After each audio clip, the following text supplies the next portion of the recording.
This is Dan Phelps with Learning to Smoke, teaming up with Cowboy Charcoal here to bring you this apple crisp that we made on the grill.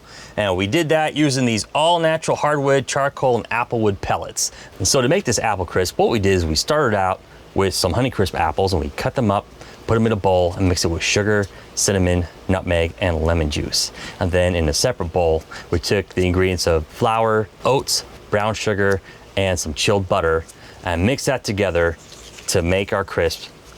Put that on top, threw it on the grill, 375 degrees, 45 minutes, and here's the end result. We're adding the caramel sauce because it looks good and it tastes good. Definitely has a great flavor combination there with the apples. I remember you can always top this with vanilla ice cream, whipped cream, whatever you want.